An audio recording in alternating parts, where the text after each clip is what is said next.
After the quinine S testing lab was discovered during World War I, local scientists listened to the audio files that were left by a currently faceless Dr. Howard Brown. After going through all of the files, the scientists discovered that the monster that was responsible for all the deaths in the lab, known only as Subject C, had escaped from the lab soon after the doctor had been killed. Wanting to capture this monster, as there was a great chance it was still alive, a group of paranormal investigators, British soldiers, and field scientists went on an expedition to find the beast, Subject C. On all the people taking part in the expedition, a dagger, a pistol, a canteen of water, and 10 meters of rope were loaded into a backpack.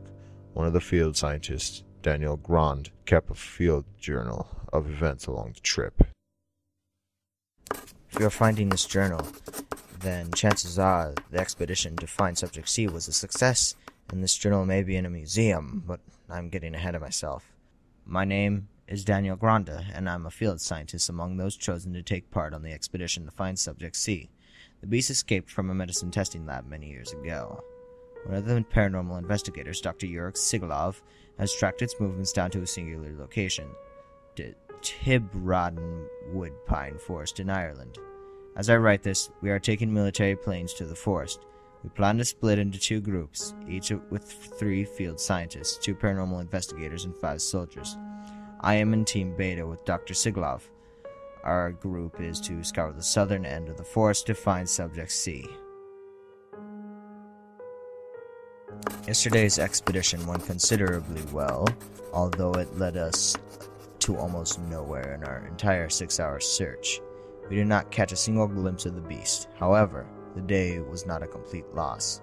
One of the trees in the forest had 4 large scratches on it, each secreting some black matter. It could be sludge or even from some form of ectoplasm. We don't dare touch it, but Dr. Sigalov collected a sample in a bottle for future study. We haven't yet heard from Team Alpha. I assume they haven't found anything either. We have once again found these scratch marks on even more trees yesterday, which would have overjoyed us. The reason it didn't is because one of our soldiers went missing in the wee hours of the morning. We devoted yesterday's search to finding Subject C, and today's to finding the soldier, a GY Sergeant Jonathan Hitchcock.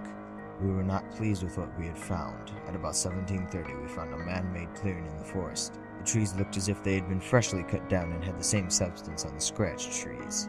Most unsettling, we had found the gunnery sergeant's corpse cut into 5 pieces, with the clothing and the skin removed. This is eerily similar to what had happened to the soldiers in the lab. Upon closer examination of the body, we found the pistol completely unloaded and the barrel warm. His dagger was also out. It appears he had put up a fight. Oddest of all, his canteen was filled with the black substance, similar to blood. Same thing we had found on the trees. No doubt this is the work of Subject C.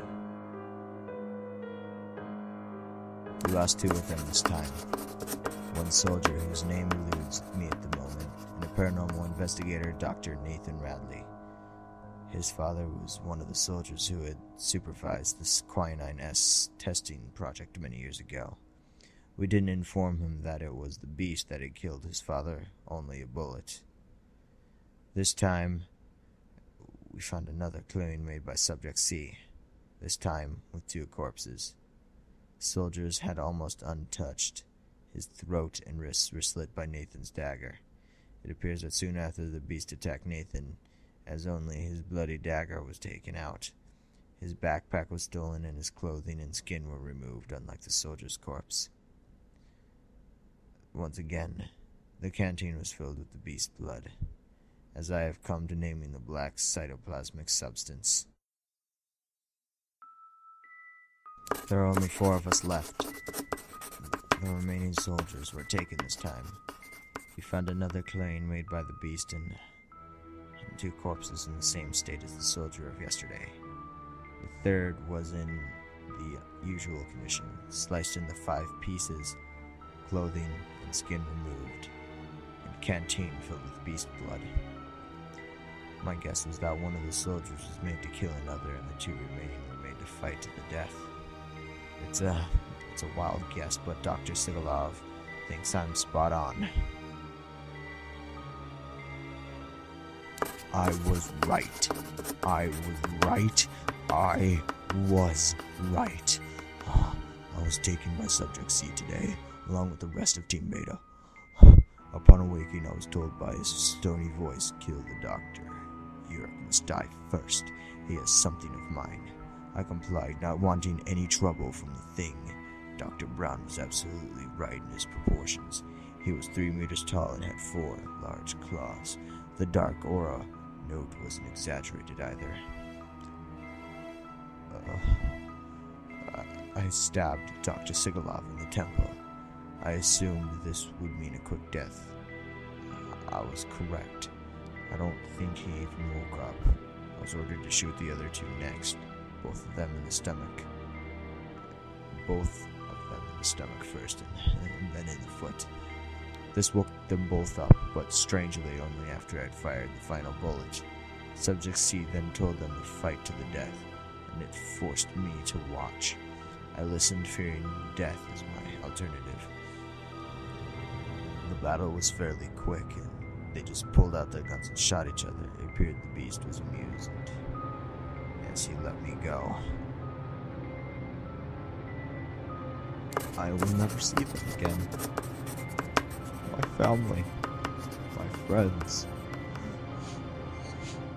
I'm stuck here. I trace our steps back to the landing zone. What did I find? Nothing. The planes were gone. Now I'm hearing noises. A familiar stony voice saying these on my final moment. He was right.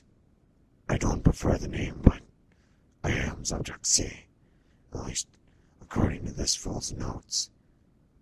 The line above, his pencil trailing across the paper. It is so difficult to write while being cut into pieces. If you read this, you have been marked. Prepare.